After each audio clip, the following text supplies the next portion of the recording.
காலை ஆராதனைக்கு வந்திருக்க அனைவருக்கும் ஆண்டவராகிய இயேசு கிறிஸ்து நாமத்தினாலே நன்றியை வாழ்த்துக்களை தெரிவித்துக்கிறேன். இன்னைக்கு நம்முடைய சிஎஸ்ஐ அதாவது தென்னிந்திய திருச்சபை முறைமைப்படி இன்னைக்கு கொடுக்கப்பட்ட தலைப்பு என்னவென்று சொன்னால், நாம் அனைவரும் ஆபிரகாமின் சந்ததியார், அது நம்ம அனைவருமே ஒன்றுபட அழைக்கப்பட்டிருக்கிறோம் என்ற தலைப்பின் கீழே தேவனுடைய வார்த்தையை பகிர்ந்து கொள்ள இருக்கிறோம். அதுவே நாம் எல்லாமே ஆபிரகாமுடைய சந்ததி, நமக்குள்ள எந்த விதமான பிரிவினையும் கிடையாது. என்றால் இன்னைக்கு நீங்களாம் மகளிர் தினம் கொண்டாடுங்கள் கிடைக்கிறது, நீங்கள் விமர்சனம் சேர்க்கணும். ஆனால் ஆண்டவருடைய வரைக்கும் நம்ம எல்லாம் ஆபரணம் சந்தையாக தான் வேதம் சொல்லிடுது. அது எந்த பிரிவினை கிடையாது. அந்த வசனம் தான் சொல்லிடுது. அந்த வசனத்தை வாசிங்கள். அதாவது தலைப்பு வசனம் ரயில் சிஸ்டர் படிக்கும் கலாச்சார கூட்டாளிகளும் 28-29 வருஷத்தை படிக்கும். கலாச்சார கேலக்டிக்ஸ் 28 and 29.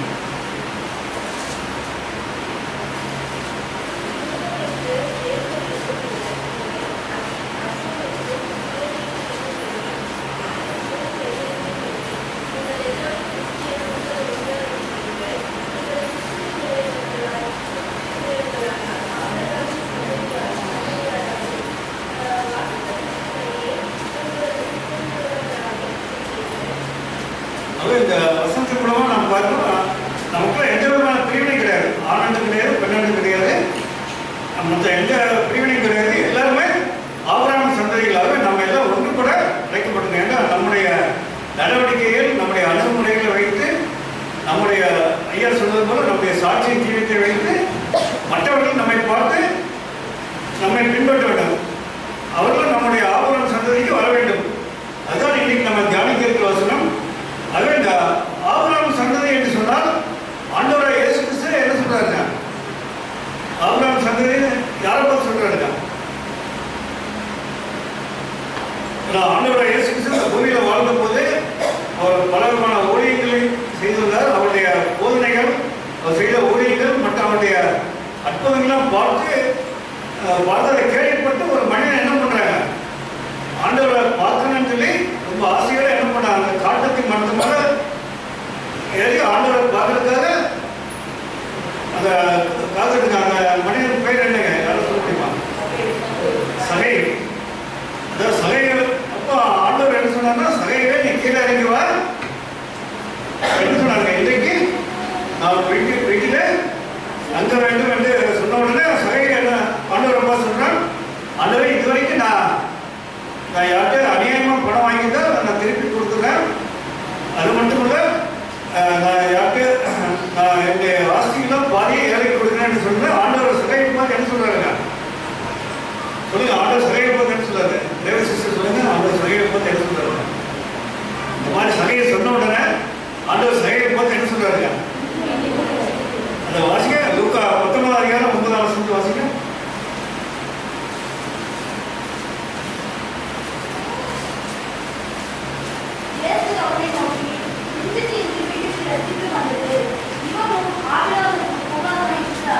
அதே சகைப்பா சொல்ல, இன்னைக்கு இந்த வீட்டுக்கு ரட்சிப்பு வந்தாரு, இவனும் ஆபிரகாமின் குமாரனா இருக்கானே. ஏன்னா அன்னைக்கு ஆண்டவர் சொல்றாரு, இதுதான் ஆபிரகாம் சந்ததி என்று பார்க்கணும். அது மட்டும் இல்ல, இன்னைக்கு நான் வேதாந்தத்தில் நான் படிக்கும் போது, ஏன்னா இதை குறித்து நாங்கள் வழக்கமாக எங்க வேதாந்த கல்லூரியில் படிச்சிருக்கோம், எஸ்ட் காலேஜ் என்ற சப்ஜெக்ட்ல. அதாவது மனிதன் மறைத்து விட்டாலே 3 காரியம் நடைபெறுகிறது.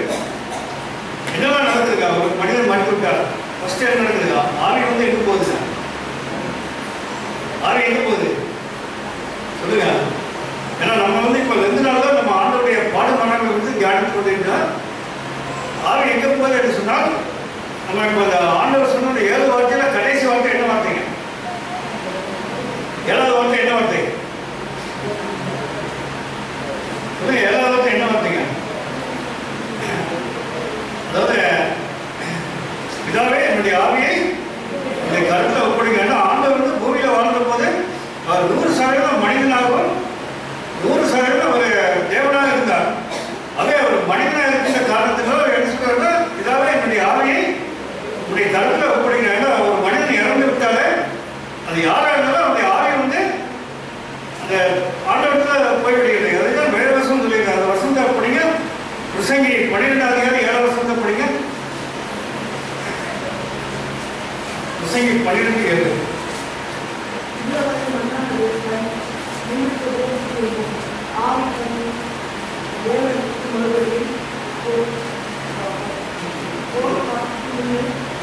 அதே ஆவி தன்னுடைய அதை கொடுத்த தேவனிடத்துக்கு போகிறது நம்ம படிக்கிறோம். அதான் அதே போல அந்த சரீரம் வந்து எங்க போகுதுன்னா, சரீரம் எங்க போகுதுங்க சொல்லுங்க, சரீரம் எங்க போகுதுங்க? சரீரம் மண்ணுக்கு மண்ணா போயிடுது. அப்போ இந்த ஆத்மா தான் அது நம்முடைய நம்ம கரெக்டா பூமியில இருந்தா இந்த ஆத்மா பரதேசிக்கு போக, இல்லைன்னா அந்த பாதாளத்துக்கு போக என்று பார்க்கணும். அது மனிதன் இறந்துவிட்டா 3 காரியம் நடைபெறுகிறது. அப்போ அந்த ஆத்மா பரதேசில யார் எங்க போக என்று சொன்னால் வேதவசனம் மிக தெளிவாக சொல்லிட்டு அது வந்து ஆபிரகாமுடைய கட்டுப்பாட்டுக்குள்ளே போயிருதுன்னு நான் பார்க்கிறேன். இதை நான் வந்து அந்த அந்த வருகை என்ற பாடத்தில் நாங்கள் படிக்கிறோம். அதுதான் நம்ம அந்த லாசர் ஐஸ்வர்யோட ஊமையில நம்ம படிக்கிறோமா இல்லையாங்க? லாசர் மரிக்கணும்னா எங்க போறாருங்க? லாசர் மரிக்கணும்னா எங்க போறாரு? ஆபிரகாம். ஏன்னா அது வந்து நம்முடைய வேதம் வந்து கொஞ்சம் தவறாக மொழிபெயர்க்கிறாங்க. ஆனால் இந்த கிரேக்க வேதாமத்தில் வந்து ஆபிரகாம்ஸ் கல்முட் என்று எழுதப்பட்டிருக்கும். அதாவது ஆபிரகாமுக்கு அருகாமையிலே லாசர் கொண்டு போய் விடப்படுகிறார் என்று நாம் படிக்கிறோம். அவை மரித்த அனைத்து ஆத்மாக்களும், அதாவது கிறிஸ்துவுக்கு மரித்த அனைத்து ஆத்மாக்களும் ஆபிரகாமிட்ட போயிருது. அவைதான் தேவன் அன்றைக்கே என்ன சொன்னார்கள், இந்த ஆபிரகாமின் சந்ததி என்று சொல்கிறார். அவை நாம் எல்லாருமே இந்த பூமியில ஆபிரகாம் சந்ததிகள், ரட்சிக்கப்பட்ட அனைவருமே அதாவது ஆபிரகாம் சந்ததிகள். என்றால் வேதவசனம் ஒரு மனிதனுடைய பாவத்தினால என்ன ஆச்சுங்க? சாபம் வந்தது பூமிக்கு. ஆனால் ஒரு மனிதனுடைய கீழ்ப்படிகள் மூலமாக ஆசீர்வாதம் வந்தது என்று படிங்க. வசனத்தை படிங்க. ஆதியாகமம் 12:3 வசனத்தை படிங்க.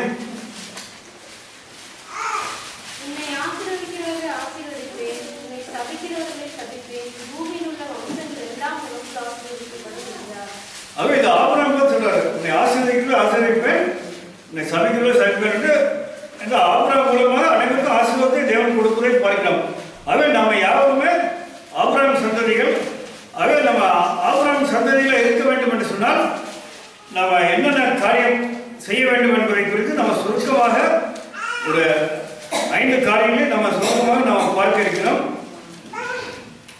ஆக இந்த 5 காரியங்கள் எப்படி நம்ம ஆபிரகாம் சந்ததியாக இருந்தால் எப்படி நமக்கு ஆசீர்வாதமாக இருக்கிறது, அதே போல நம்ம மூலமாக மற்றவர்களுக்கு எப்படி ஆசீர்வாதமாக இருக்கிறது என்பதை குறித்து நாம் சுருக்கமாக ஒரு 5 காரியங்களை மட்டும் நம்ம பார்த்து நம்ம முடிக்க இருக்கிறோம். முதலாவது ஆபிரகாம் சந்ததி எப்படி இருக்க வேண்டும் என்று சொன்னால் பரிசுத்தம் உள்ளவர்களாக இருக்க வேண்டும் என்று வசனம் சொல்கிறது. நாம் பரிசுத்தம் உள்ளவர்களாக, அதாவது நம்முடைய சாட்சியின் மூலமாக மற்றவர்கள் வந்து மற்றவர்கள் நம்ம ஒன்றுபடுத்தினார். அதன் மூலமாக மற்றவர்கள் நம்மளை தேடி வருவார்கள். ஏன்னா அன்னைக்கு வந்து லாசரு அன்னைக்கு எப்படி சகை வந்து ஆண்டவருடைய போதனையை கேட்டு சகையவே இப்படி ஆண்டவரை பார்க்கறது தேடினானோ, அதே போல நம்முடைய பரிசுத்த ஜீவியத்தை பார்த்து மற்றவர்கள் வந்து நம்மை பார்த்து நம்முடைய ஆபிரகாம் சந்ததியில் அவர் வந்து சேருவார்கள். அதை குறித்து நம்ம வேதவசனத்தை பார்க்கும்போது அந்த வசனத்தை படிங்க. ஆதியாகமம் 41 அதிகாரம் 42 முதல் 44 வசனத்தை வசிங்க. பார்வோன் தன் கையில் போட்டிருந்த தன் முத்திரை மோதிரத்தை கழற்றி அதை யோசேப்பின் கைகளில் போட்டு மெல்லிய வஸ்திரங்களை அவன் சுற்றி பொன் சரப்பினை அவன் கழுத்திலே தரித்து தன்னுடைய 2ஆம் ரதத்தின் மேல் அவனை ஏற்றி தெண்டமிட்டு பணியுங்கள் என்று அவனுக்கு முன்பாக கூறுவித்து எகிப்து தேசம் முழுமைக்கும் அவனை அதிகாரியாக்கினான்.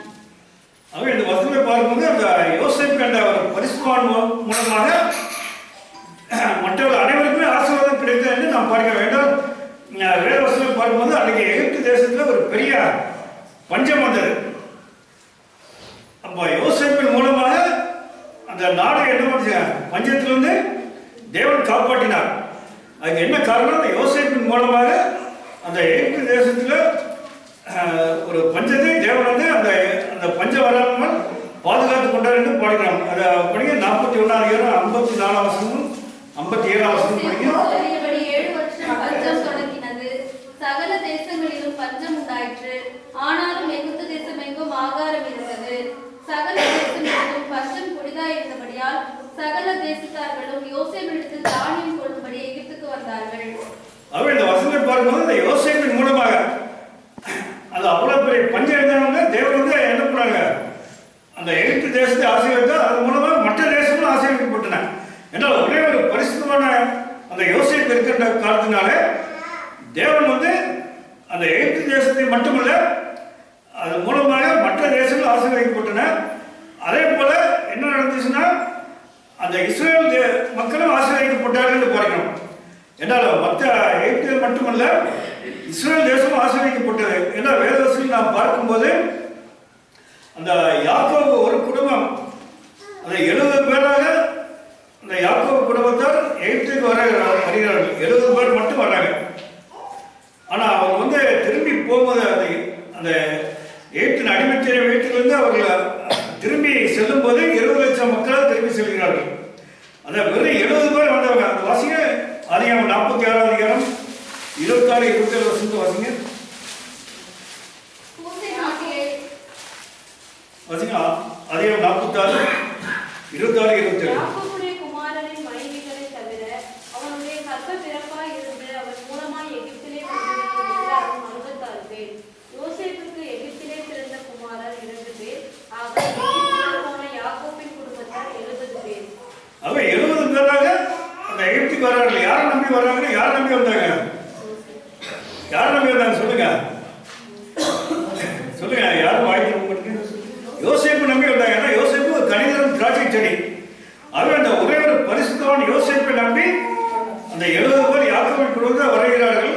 ஆனால் திரும்பி அவர்கள் செல்லும் போது கிட்டத்தட்ட 20 லட்சம் இஸ்ரேல் மக்கள் திரும்பி செல்கிறார்கள்.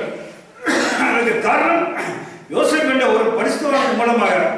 அப்படி யோசேப்பு அப்படி என்ன பரிசுத்தவான் ஜீவியம் என்ன பண்ணார் என்று சொன்னால் அவர் வந்து 2 முக்கியமான காரியத்தை பண்ணார். ஏன்னா முதலாவது அவர் பாவத்தை கண்டு என்ன பண்ணாங்க? சொல்லுங்க சொல்லுங்க. பாவத்தை கண்டு என்ன பண்ணாருங்க? விலகி ஓடினாரு. ஏன்னா அதனால என்ன அவமானம் வந்தாலும் பரவாயில்ல சொல்லி பாவத்தை கண்டு விலகி ஓடினார். அதுதான் ஒரு செய்த முதல். அதனால அவருக்கு வந்து பல விதமான பிரச்சனை வந்தது, சிறையிருப்புலாம் வந்தது. ஆனால் வந்து அதை பற்றியில கவலைப்படல. பாவத்தை கண்டு முதல்ல விலகி ஓடினார்.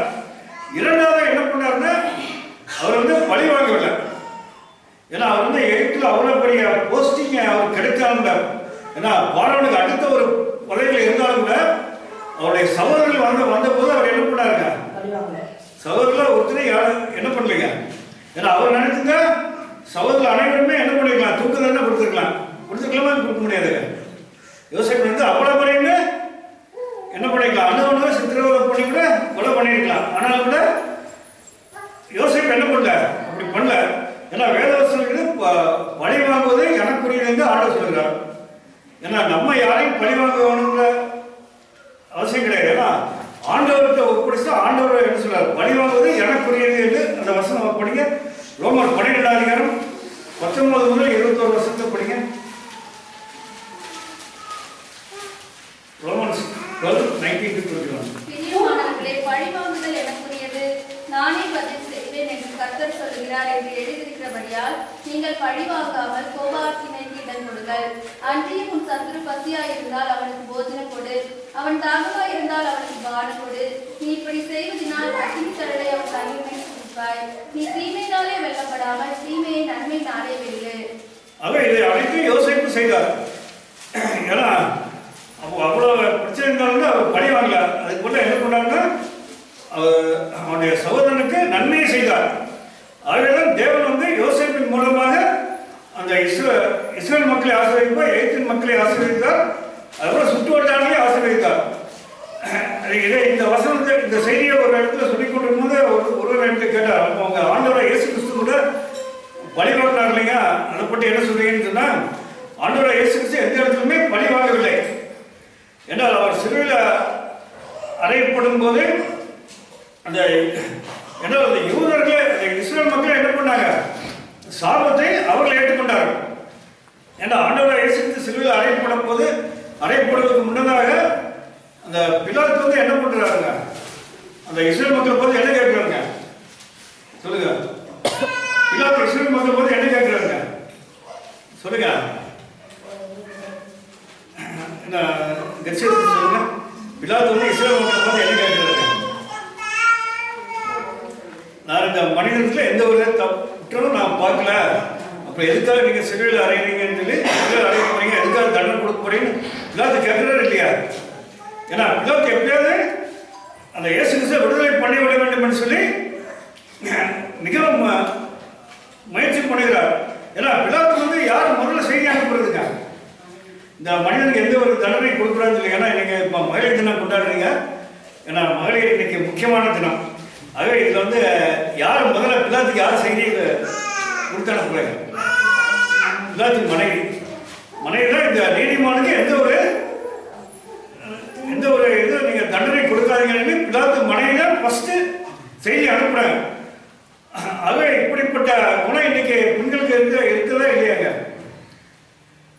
ஆகவே அதனால பிலாத்து எப்படியா இயேசு கிறிஸ்துவை விடுதலை பண்ணிவிட வேண்டும் என்று சொல்லி அவரு எப்படியும் ரொம்ப முயற்சி பண்றாரு. ஆனாலும் கூட அந்த யூத மக்கள் என்ன சொல்றாங்க?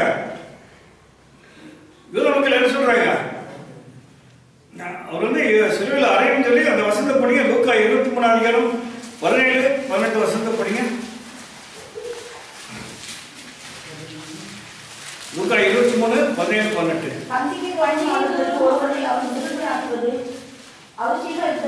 அப்படி சொன்னான். ஜனங்கள் எல்லோரும் அதை கேட்டு இவனை அகற்றும் பரவாயில்லை எங்களுக்கு விடுதலையாகும் என்று சத்தமிட்டு கேட்டார்கள். அவை இந்த வசனத்தை பார்க்கும்போது அவர் இயேசு கிறிஸ்துவ அவரை விட்டு அனுப்புறாங்க. அந்த பரபாசை விடுதலை பண்ணார். இயேசு கிறிஸ்து எங்களுக்கு தேவையில்லை. அதாவது இயேசு கிறிஸ்துவ விட்டு அதாவது பெரிய ஒரு கொள்ளக்காரர் சமூக விரோதியை அவர்கள் தேர்வு செய்கிறார்கள். அது மட்டும் இல்ல பிலாத்து என்ன பண்றாரு? கடைசியா என்ன பண்றாரு? இந்த இரத்த பலிக்கு நான் பொறுப்பில்லை என்று சொல்லி அவர் என்ன பண்றாருங்க? கையை கழுவிட்டார். கழுவுன உடனே அதுக்கு வந்து அந்த யூத மக்கள் அதாவது அந்த இஸ்ரேல் மக்கள் என்ன சொல்றாங்க? பிலாத்து இந்த வார்த்தை சொன்ன இஸ்ரேல் மக்கள் என்ன சொல்றாங்க? தேவ சிஸ்டர் சொல்லுங்க. அத படிங்க. மத்தேயு 27 அதிகாரம் 24-25 படிங்க.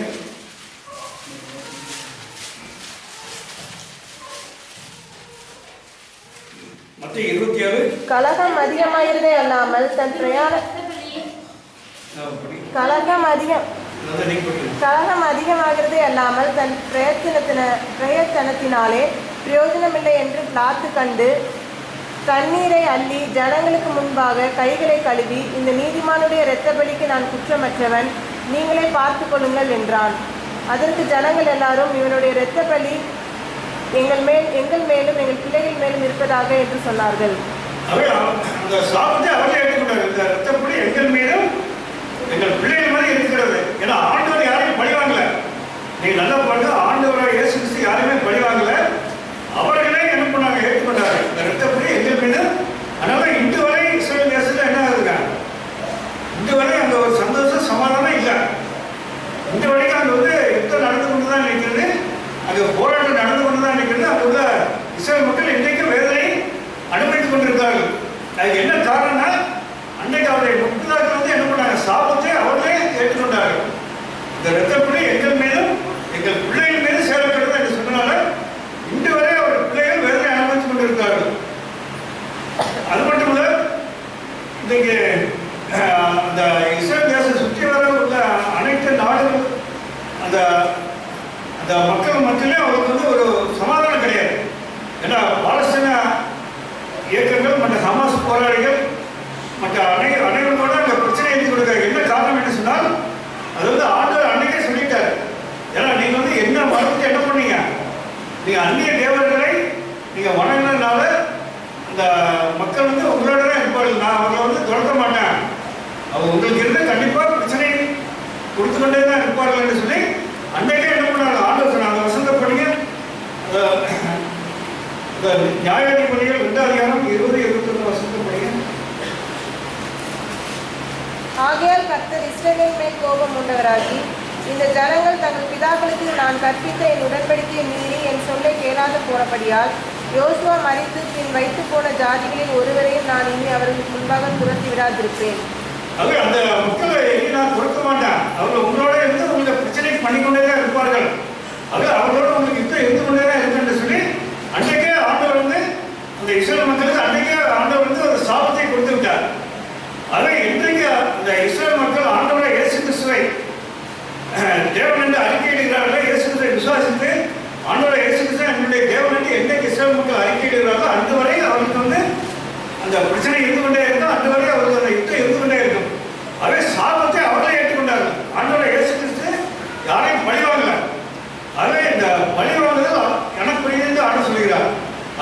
யாரையும் பழி வாங்காமல் நம்ம அது போல நன்மை செய்ய வேண்டும். அன்னைக்கு யோசேப்பு எப்படி அந்த யாரையும் பழி வாங்காம அவருக்கு நன்மை செய்தனால தேவன் யோசேப்பு நிமித்தமாக இந்த இஸ்ரேல் மக்களை ஆசீர்வதித்தார், எகிப்தின் மக்களை ஆசீர்வதித்தார், அதுபோல சுற்று வட்டாரங்களை ஆசீர்வதித்தார். அதுபோல நாம் அந்த யோசேப்பு போல நம்ம பாவத்தை கண்டு விலகி ஓட வேண்டும். அதுபோல நம்ம யாரையும் பழி வாங்கக்கூடாது. அப்படி செய்யும் போது தேவன் நம் மூலமாக நம்ம அனைவருக்குமே நன்மை கிடைக்கும். இதன் மூலமாக மற்றவர்கள் நம்மை தேடி வருவார்கள், மற்றவர்கள் நம்ம ஆபிரகாம் சந்ததிக்கு நம்ம அழைத்துக் கொண்டு செல்வாங்க. அவர் முதலாவதாக நாம் பரிசுத்தம் உள்ளவர்களாக மாற வேண்டும். இரண்டாவதாக நாம் பார்க்கும்போது நம் கீழ்ப்படிகளால் மற்றவர்களுக்கு ஆசீர்வாதம் என்று வேதவாசம் சொல்கிறது. அந்த வசனத்தை படிங்க, ரோமர் 5:19 வசனத்தை படிங்க.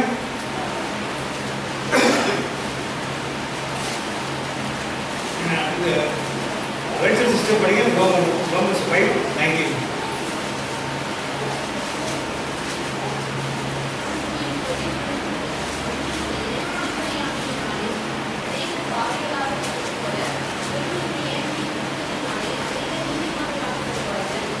அவை இந்த வசனத்தை பார்க்கும்போது ஒருவருடைய கீழ்ப்படியாமையினால அநேகர் என்ன பண்ணாங்க, பாவிகளாக இருந்தார்கள். ஏன்னா இந்த ரோமர் 5ஆம் வசனத்தை நம்ம பார்க்கும்போது பவுல் வந்து 2 ஆதாரை குறித்து சொல்கிறார். முதலாம் ஆதாரம் யாருங்க? முதலாம் ஆதாரம் யாரு சொல்லுங்க? இவங்க வாலிபர் ரூட்ஸ்லாம் சொல்லுங்க, ராயலிஸ்ட் சொல்லுங்க. முதலாம் ஆதாரம் யாருங்க? முதலாம் ஆதாரம் மண்ணில உருவாக்கப்பட்டிருந்த முதலாம் ஆதாரம் கிடைக்கல. ரெண்டாவது ஆதாரம் யாருங்க? இயேசு கிறிஸ்து. ஏன்னா அதான் நம்ம ரோமர் 5ஆம் அதிகாரத்தில் நீங்க படிக்கும்போது 2 ஆதாரம் ரெண்டாவது ஆதாரம் வந்து இயேசு கிறிஸ்து. ஆகவே இந்த முதலாம் ஆதாரம் மூலமாக அனைவருமே பாவிகளாகப்பட்டார்கள். ஏன்னா ஆதாரம் செய்த ஒரு பாவத்தினால அனைவருமே பாவிகளாகப்பட்டார்கள். ஆனால் 2ஆம் ஆதாரமுடைய கீழ்ப்படிமை, அந்த கீழ்ப்படினால அனைவருமே என்ன பண்ணாங்க, ஆச்சரியப்பட்டார்கள். ஏன்னா இயேசு கிறிஸ்து பிதாவுடைய வார்த்தைக்கு முற்றுமுழுதாக கீழ்ப்படினார் என்று பார்க்கிறோம். ஏன்னா பிதாவுடைய சித்தத்தை அப்படியே அவர் நிறைவேற்றினார். சிலுவையின் மரணம் வரையிலும் அவர் பிதாவுடைய வார்த்தைக்கு அப்படியே கீழ்ப்படிந்தார். ஆகவேதான் அந்த இயேசு கிறிஸ்துவின் மூலமாக நம்ம அனைவருமே என்ன பண்றாங்க சொல்லுங்க, நம்ம அனைவருமே அது நீதிமானம் கொடுத்து ஆசீர்வாதம் கொடுத்துருக்காங்க. ஏன்னா ஆண்டவர் இயேசு கிறிஸ்து நம்ம கொடுத்த பெரிய ஆசீர்வாதம் எதுங்க? சொல்லுங்க, ஆண்டவர் நமக்கு இயேசு கிறிஸ்து நம்ம கொடுத்த முதல் ஆசீர்வாதம் என்னது சொல்லுங்க? அங்கே பாருங்க. ஏன்னா நமக்கு இலவசமாக ரட்சிப்பை கொடுத்துருக்க கரெக்டாங்க. ஏன்னா நம்ம இந்த ரட்சிப்புக்காக நம்ம எந்த செலவும் பண்ண வேண்டாம். ஏன்னா இன்னைக்கு ரட்சிப்புக்காக நம்ம எந்த ஒரு பலியும் செலுத்த வேண்டாம். எங்கேயும் நம்ம எந்த விதமான பண செலவும் பண்ண வேண்டாம். நம்ம இருந்த இடத்துல நம்ம ஜெபித்தாலே போதும், தேவன் நமக்கு ரட்சிப்பை தருகிறார். ஏன்னா இந்த ஒரு ஆண்டவர் நமக்கு கொடுத்த பெரிய ஆசீர்வாதம். அதே இந்த ஆண்டவர் இந்த இயேசு கிறிஸ்துவின் இந்த கீழ்ப்படி மூலமாக அனைவரும் ஆசீர்வதிக்கப்படுகிறோம். ஆகவே நம்ம கீழ்ப்படிகள் மூலமாக மற்றவர்களுக்கு அது ஆசீர்வாதம் என்று நாம் பார்க்கிறோம். ஏன்னா அதைத்தான் இந்த ஒரு உதாரணம் சொல்றேன். என்றால் நம்முடைய பாரத தந்தை மகாத்மா காந்தி அவர்கள் தென்னாப்பிரிக்கா சென்ற போது அங்க தென்னாப்பிரிக்காவில் அந்த நிருபர்கள் கேட்ட முதல் கேள்வி என்ன கேள்வினா, நீங்கள் படிக்கக்கூடிய ஹிஸ்டரி படிக்கக்கூடிய என்ன கேள்வி கேட்டாங்க? தென்னாப்பிரிக்காவில் சென்ற போது நிருபர்கள் ஃபர்ஸ்ட் கேள்வி என்ன கேட்டாங்க? சொல்லுங்க, என்ன கேள்வி கேட்டாங்க? நீங்கள் ஸ்கூல் டீச்சர்ஸ் இல்லை. ஏன்னா அவங்க கேட்ட முதல் கேள்வி வந்து இப்ப இந்தியா எப்போ கிறிஸ்தவ நாடாக மாறும் என்று அடுத்த முதல் கேள்வி கேட்டாங்க. அப்போ காந்தியடிகள் என்ன சொன்னாருன்னா, இந்தியாவில் உள்ள கிறிஸ்தவர்கள் எப்போது உண்மையான கிறிஸ்தவர்களாக மாறுகிறார்களோ அப்போது மட்டுமே இந்தியா கிறிஸ்தவ நாடாக மாறும். ஏன்னால் இன்றைக்கு இந்தியாவில் யாருமே ஒரிஜினல் கிறிஸ்டியன்ஸ் கிடையாது, எல்லாருமே டூப்ளிகேட் கிறிஸ்டியன்ஸ் தான். அன்றைக்கு காந்தியடிகள் வந்து அன்றைக்கே சொன்னார். ஏன்னா அதனால இன்னைக்கு அவர்கள் இந்தியாவில் எல்லாருமே ஒரிஜினல் கிறிஸ்தவர்களாக மாறுகிறார்களோ அன்றைக்கு தான் இந்தியா வந்து கிறிஸ்தவ நாடாக மாறும். அதனால தான் நானுமே கிறிஸ்தவனா மாறல. ஏன்னா எனக்கு இயேசு கிறிஸ்துவோடைய போதனை எனக்கு பிடிக்கும், ஆனால் கிறிஸ்தவர்கள் எனக்கு பிடிக்காதுன்னு சொல்லி அன்றைக்கே காந்தியடிகள் சொன்னார். அதற்கு தான் காந்தியடிகள் திரும்ப கேட்டாங்க, அப்போ உண்மையான கிறிஸ்தவராக மாற வேண்டும் என்று சொன்னால் அது என்ன செய்ய வேண்டும் என்று கேட்டால் அவர் வந்து என்ன சொன்னார்னா, அதான் கிறிஸ்தவர்கள் என்றைக்கே இந்த 3 அதிகாரங்களை கீழ்ப்படி கீழ்ப்படிந்து கை கொண்டு நடக்கிறார்கள். இந்த மத்திய 5ஆம் அதிகாரம், 6ஆம் அதிகாரம், 7ஆம் அதிகாரம் 3 அதிகாரங்களுக்கும் அவர்கள் என்னைக்கு அதை கீழ்ப்படிந்து அதை கை கொண்டு நடக்கிறார்கள் அன்னைக்கு தான் இந்தியா வந்து கிறிஸ்தவ நாடாக மாறும். அதுவரை இந்தியா கிறிஸ்தவ நாடாக மாறாது. அதே கிறிஸ்தவர்கள் வந்து அப்பதான் இந்தியாவில் கிறிஸ்தவர் வந்து ஒரிஜினல் கிறிஸ்தவர்கள் ஆவார்கள் என்று சொல்லி அன்றைக்கே காந்தியடிகள் சொல்லியிருந்தார். ஆகவே நம்மளுடைய இந்த இந்தியா கிறிஸ்தவ நாடாக மாற வேண்டும் என்று சொன்னால் நம்முடைய கிறிஸ்தவர் கையில் தான் இருக்கு. நம்மளாம் என்ன பண்ணுங்க ஒரிஜினல் கிறிஸ்தவர்களாக மாறணும். ஏன்னா இன்னைக்கு எல்லாம் கிறிஸ்தவர்கள் எல்லாமே டூப்ளிகேட் கிறிஸ்தவர்களாக இருக்கிறோம். கரெக்டானையா சொல்லுங்க, கரெக்டானையா?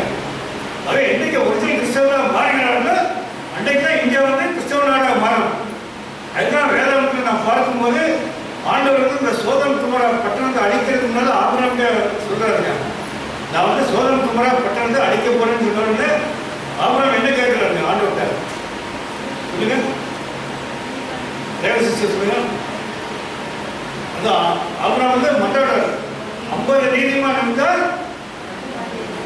நான் அந்த பட்டணத்தை அழிக்கிறேன்னு அழிக்க மாட்டேன். அப்பா அவரும் அப்படியே இறங்கி வர்றார். அப்பதான் கடைசி ஆண்டவர் என்ன சொல்றாருன்னா 10 நீதிமான் இருந்தவங்க நான் அழிக்க மாட்டேன். ஏன்னா அன்னைக்கு வந்து அதுக்கு மேல என்னால ஒன்றும் பணம் கேட்டு ஆண்டவர் சிக்கார சொல்லிவிட்டார். ஏன்னா அன்னைக்கு வந்து அந்த சோதம் குமாரா பட்டணத்தை அழிக்கும் போது அன்னைக்கு வந்து அந்த வரலாற்று குறிப்பு என்ன சொல்லியிருந்தார், கிட்டத்தட்ட 1,00,000 மக்கள் அங்கே இருந்தார்கள் என்று அந்த வரலாற்று குறிப்பு சொல்கிறது. அப்போ 1,00,000 மக்கள் இருக்கும்போது ஆண்டவர் கேட்பதே எழுதுங்க 10 நீதிமான் தான். 10 நீதிமான் இருந்தாலும் கூட என்ன பண்ண மாட்டார், நான் அழிக்க மாட்டேன். அப்போ 10 பேர் கூட இல்லைன்னா என்ன அர்த்தங்க? ஆகவே இன்றைக்கு நம்முடைய மேட்டுப்பாளையம் பகுதியில் ஒரு எழுப்புதல் நம்ம கிறிஸ்தவர்கள் நம்முடைய கருத்து தான் இருக்கு.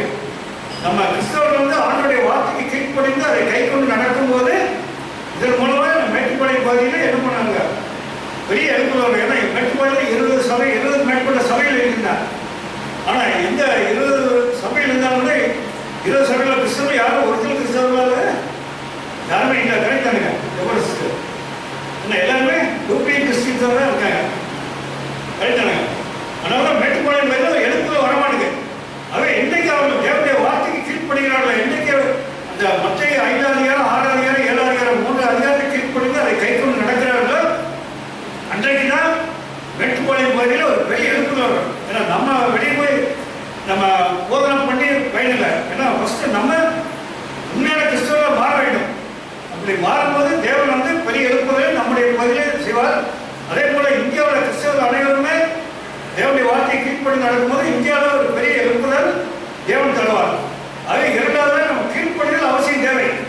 கீழ்ப்படிதல் இருக்கும்போது தேவன் வந்து நம்மளும் மற்றவர்களும் ஆசீர்வதிக்கப்படுவார்கள்.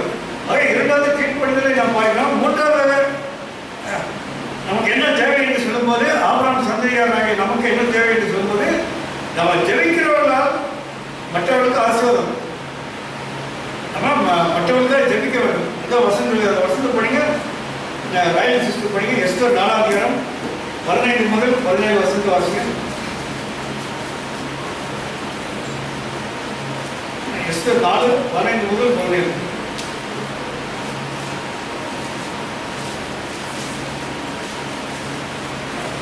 Something.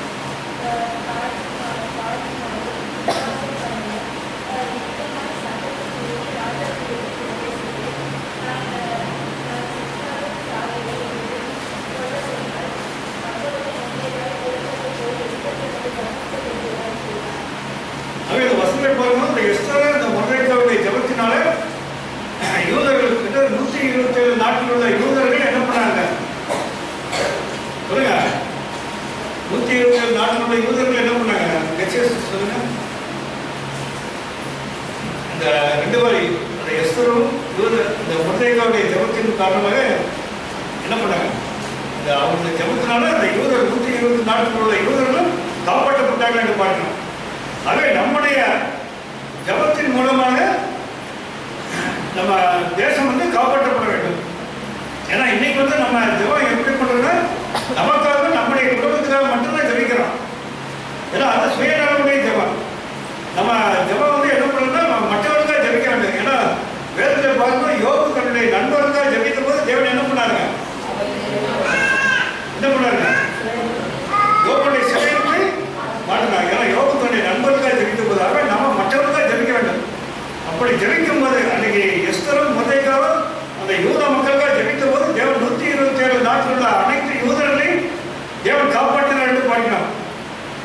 ஆகவேதான் வேதவசம் சொல்லியது. நம்ம இன்னைக்கு கூட நம்ம நாட்டில் வந்து இப்போ ஒரு பஞ்சம் ஸ்டார்ட் ஆகிருக்கு. கரெக்டாக இல்லைங்க? ஏன்னா இன்னைக்கு வந்து இந்த யுத்தம் நடந்து கொண்டு இருக்கிறதுனால இன்னைக்கு காலையில் நீங்கள் பேப்பரில் படிச்சிருப்பீர்கள். அந்த மெயினாக தலைப்பு செய்தி என்ன வந்துச்சுங்க பேப்பரில்?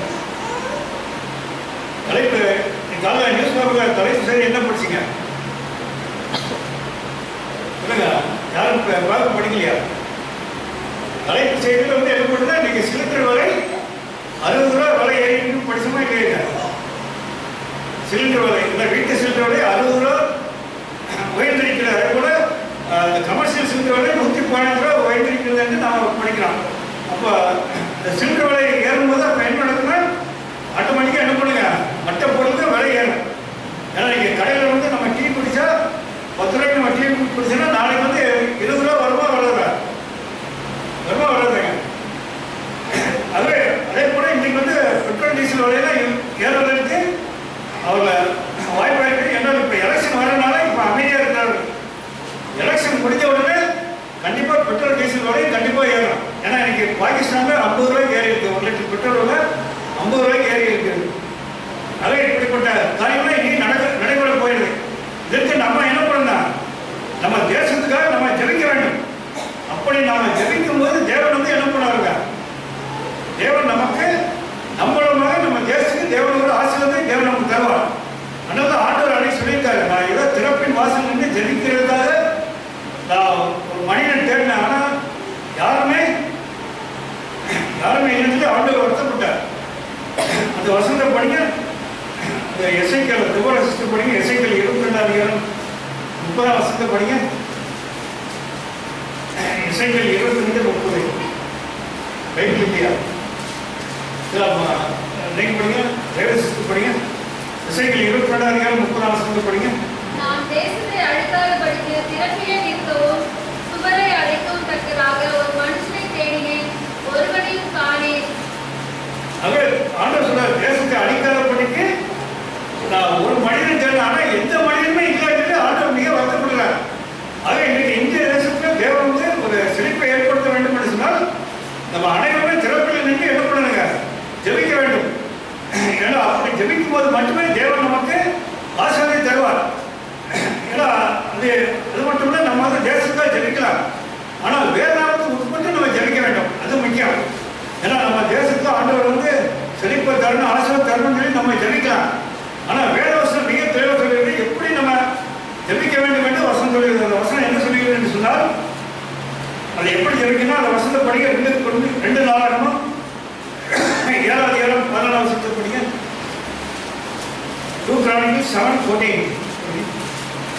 என் நாமம் தரிக்கப்பட்ட என் ஜனங்கள் தங்களை தாழ்த்தி ஜெபம் பண்ணி என் முகத்தை தேடி தங்கள் பொல்லாத வழிகளை விட்டு திரும்பினால், அப்பொழுது பரலோகத்தில் இருக்கிற நான் கேட்டு அவர்கள் பாவத்தை மன்னித்து அவர்கள் தேசத்துக்கு சேமத்தை கொடுப்பேன்.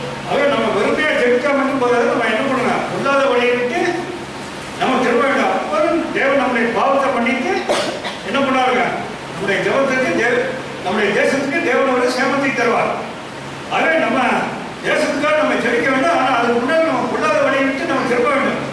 ஆகவே இப்படி ஜெபிக்கும் போது தேவன் ஒரு பெரிய ஆசீர்வாதத்தை நமக்கு தருவார். ஆகவே 3வது நம்ம ஜெபிக்கிறவர்களால் மற்றவர்களுக்கு ஆசீர்வாதம் என்று நாம் பார்க்கிறோம். 4வது நாம் பார்க்கும்போது நம்ம கொடுக்கிறவர்களால் மற்றவர்களுக்கு ஆசீர்வாதம் என்று வேதம் சொல்லுகிறது.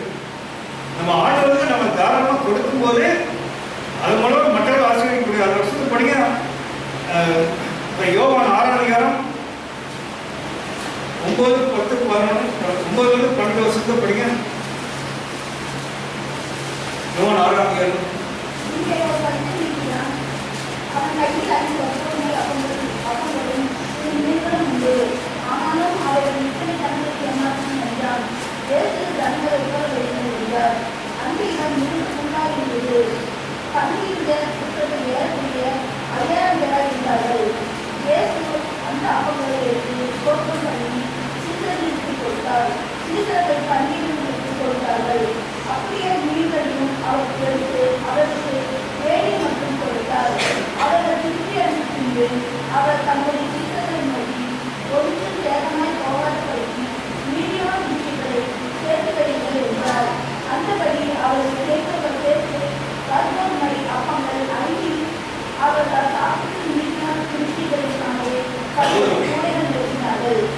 வருஷத்துல நம்ம படிக்கும்போது அந்த சிறுவன் வந்து 5 அப்பம் 2 மீன் கொடுத்தனால தேவன் என்ன பண்ணாங்க, அது மூலமாக 5000 பேர் என்ன பண்ணாங்க, 5000 பேர் ஆசி சாப்பிட்டு திருக்கானாங்க. அதான் நம்ம தேவனுக்கு கொடுக்கும் போது அது மூலமாக மற்றவர்களுக்கு நம்ம ஆசீர்வாதம் அடையலான்னு பார்க்கிறாங்க. நம்ம ஆலயத்துக்கு நம்ம காணிக்கை கொடுக்கும்போது, நம்ம காணிக்கை தசம்பத்தில் நம்ம தேவனுக்கு கொடுக்கும்போது இதன் மூலமாக மற்றவர்கள் ஆசீர்வதிக்கப்படுகிறார்கள். அதே நம்ம ஆண்டவர் விஷயத்தில் நம்ம என்ன பண்ணக்கூடாதுங்க, தைரியம் காட்டக்கூடாது. ஆண்டவர் விஷயத்தில் நம்ம எந்த டியூவும் வைக்கக்கூடாது, கவனையும் வைக்கக்கூடாது. ஆண்டவருக்கு நம்ம உற்சாகமாக நம்ம கொடுக்கும்போது தேவன் வந்து நம்மை ஆசிரியர் நம் மூலமாக மற்றவர்களும் ஆசிரியப்படுகிறார்கள். அதே 4வது நம்ம கொடுக்கிறவர்கள் மூலமாக மற்றவர்களுக்கு ஆசீர்வாதம் பார்க்கணும். 5வது கடைசியாக நம்ம பார்க்கும்போது என்ன ஆசீர்வாதம் என்று சொன்னால், மற்றவர்களுக்கு நம்ம நற்செய்தி அறிவிக்கிறதுனால மற்றவர்களுக்கு ஆசீர்வாதம் என்று வசனம் சொல்லியது. அந்த வசனத்தை படிங்க. 2 ராஜாக்கள் 7ஆம் அதிகாரம் 9ஆம் வசனம் படிங்க. 9ஆம் வசனம் 16வது வசனம். 2 ராஜாக்கள் 7ஆம் அதிகாரம். அப்படியே நிம்சியின் மகனாகிய யோசேப்பின் குமாரன் யெகூ என்பவன் 2 ராஜாக்கள் 7ஆம் அதிகாரம்.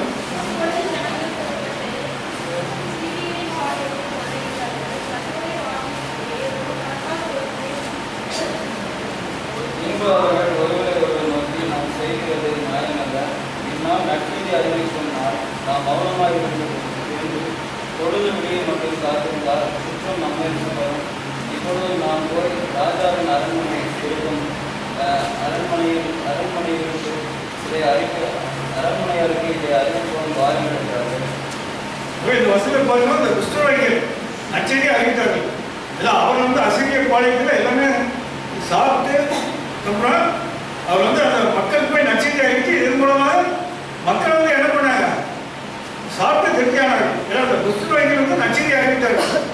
அதே நம்ம நற்செய்தி அறிவிக்கிறது மூலமாக நமக்கு மற்றவர் நம்மளால மற்றவர் ஆசீர்வதிக்கப்படுகிறார்கள். அதே நம்ம வந்து யாருக்கும் துர்ச்செய்தியை நம்ம என்ன பண்ணக்கூடாதுங்க, சொல்லக்கூடாது. ஏன்னா இன்னைக்கு வந்து ஒரு நமக்கு வேண்டிய நபர்கள் ஒரு சிஸ்டர் ஒரு பிரதர் பற்றிய ஒரு செய்தி நமக்கு நம்ம கேள்விப்படணும்னா நம்ம என்ன பண்ணணுங்க, அவருக்காக என்ன பண்ணணுங்க, என்ன பண்ணுங்க, ஒரு தவறான செய்தியை நம்ம கேட்கணும்னா என்ன பண்ணணும், அவர்களுக்காக நம்ம ஜெபிக்கணும். ஏன்னா ஆபிரகாமுக்கு தேவன் வந்து ஒரு துர்ச்செய்தியை அறிவிக்கிறார். ஏன்னா நான் சோதம் குமரா பட்டணத்தை அழிக்க போறேன்னு சொன்னோன்னா ஆபிரகாம் என்ன பண்ணாருங்க, சோதம் குமராக்கா அழுது மண்டாடுகிறார். அதே போல நம்ம வந்து ஒரு தவறான செய்தி யாராவது கேட்டால் நம்ம வந்து அவருக்காக ஜெபிக்க வேண்டும். ஆனால் நம்ம அப்படி செய்யணுமா இல்லையா, நம்ம என்ன பண்றோம், அதை உடனே அடுத்தவங்களுக்கு சிஸ்டர் சொல்லுங்க, நம்ம அடுத்தவங்க சொல்றோமா இல்லையா, ஒரு தவறான செய்தியை நம்ம கேட்ட உடனே அடுத்தவங்களுக்கு உடனே நம்ம நியூஸ் கொடுக்கணுமா இல்லையா, இல்ல நாட்டில் நடக்குதுங்க. உடனே அடுத்தவங்களுக்கு நம்ம எப்படி நம்ம நியூஸ் கொடுக்குறோம்னா அதை சில எக்ஸ்ட்ரா ஃபிட்டிங்ஸோட நம்ம கொடுக்கலாம். கரெக்டாங்க, நம்ம சின்ன நியூஸ் தான் கிடைச்சிருந்தா நம்ம கூட என்ன பண்றாங்க, இந்த எக்ஸ்ட்ராவை நம்ம சேர்த்து நம்ம இப்படி தவறான செய்தியை நம்ம பரப்புகிறோம். ஆனால் வேதவசம் சொல்லிட்டு அப்படி நம்ம அப்படிப்பட்ட செய்தி நம்ம கொடுக்க, நம்ம வந்து நற்செய்தியை மட்டும்தான் நம்ம அறிவிக்கணும். தவறான செய்தி எதுக்கு எடுத்தாலும் நம்ம அவருக்காக ஜெபிக்க வேண்டும். ஏன்னா வேதத்தில் நம்ம பார்க்கும்போது அன்றைக்கு வந்து அந்த மோசே வந்து 12 பேரை வேறுபாதுக்கு அனுப்புறாருங்க. கானானுக்குள்ள வேறுபாதுக்கு அனுப்பும்போது அதில் 10 பேர் வந்து என்ன பண்ணாங்க சொல்லுங்க, 10 பேர் என்ன செய்தியை கொடுத்தாங்க, இந்த ராயல் சிஸ்டர் சொல்லுங்க, 10 பேர் என்ன செய்தியை கொடுத்தாங்க. மோசே வந்து கானானுக்குள்ள வேறுபாதுக்கு 12 பேர் அனுப்புறாங்க. அதில் 12 பேர்ல 10 பேர் வந்து என்ன செய்தியை கொடுத்தாங்க சொல்லுங்க. 10 பேர் வந்து தவறான செய்தி. ஏன்னா அவங்க என்ன சொன்னாங்கன்னா, இந்த கானானுக்குள்ள நம்ம போக முடியாது, அங்கே எல்லா மக்கள்லாம் காண்டா மிருகத்தை போல இருக்கிறார்கள், நம்மளாம் என்ன பண்றாங்க, நம்மளாம் சாதாரண வெட்டிக்கிளை மாதிரி இருக்கிறோம், அவர்களை வந்து நம்ம மேற்கொள்ள முடியாது. ஏன்னா அந்த கானானுக்குள்ள போனால் நம்ம எல்லாம் தீர்ந்தோம், இன்னும் நம்ம உழைச்சே வர முடியாதுன்னு அவர் வந்து தவறான செய்தியை கொடுத்தாரு. இதை கேட்ட உடனே அந்த இஸ்ரேல் மக்களுக்குள்ள ஒரு பெரிய கலகம் அடைகிறது. ஏன்னா அதில் ஒரு சில என்ன சொல்றாங்க, நம்ம வீட்டை எடுத்துட்டு நம்ம திரும்பி போயிடலாம், இதில் மோசைக்கு விரோதமாக தேவனுக்கு விரோதம் கலகம் பண்ணினார்கள் என்று பார்க்கலாம். அப்போ அப்படி கலகம் பண்ணும்போது தேவன் என்ன பண்ணாரு, அந்த வசனத்தை படிங்க. என்ன 13 அதிகாரம் 33 வசனத்தை படிங்க.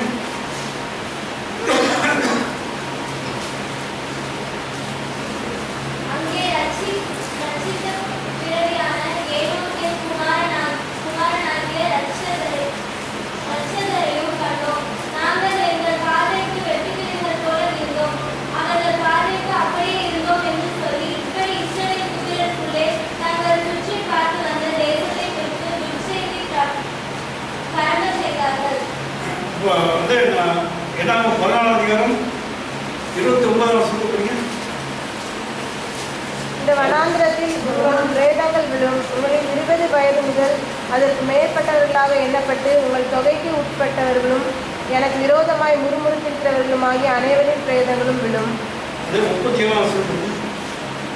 அந்த தேசத்தை சோதித்து பார்க்கும்படி மோசையால் அனுப்பப்பட்டு திரும்பி அந்த தேசத்தை குறித்து துர்ச்செய்தி கொண்டு வந்து சபையார் எல்லாரும் அவனுக்கு விரோதமாய் முறுமுறுக்கும்படி அந்த துர்ச்செய்தியை சொன்னவர்களாகிய அந்த மனிதர் கர்த்தருடைய சந்நிதியில் வாதையினால் செத்தார்கள். யாரெல்லாம் கலந்து பண்ணாலும் அவர் அனைவருமே இங்கே அழிக்கப்பட்டார்கள் பார்க்கிறோம். தவறான இந்த நியூஸ் பரப்புனவங்க, இந்த துர்ச்செய்தியை பரப்புனவங்க அங்கே வனாந்திரத்தில் அழிக்கப்பட்டார்கள். ஆனால் 2 பேர் மட்டும் என்ன பண்ணாங்க? நற்செய்தி கொண்டு வந்தாங்க. 2 பேர் யாருங்க? யோசுவாவும் காலேபும் மட்டும் நற்செய்தி கொண்டு வந்தாங்க.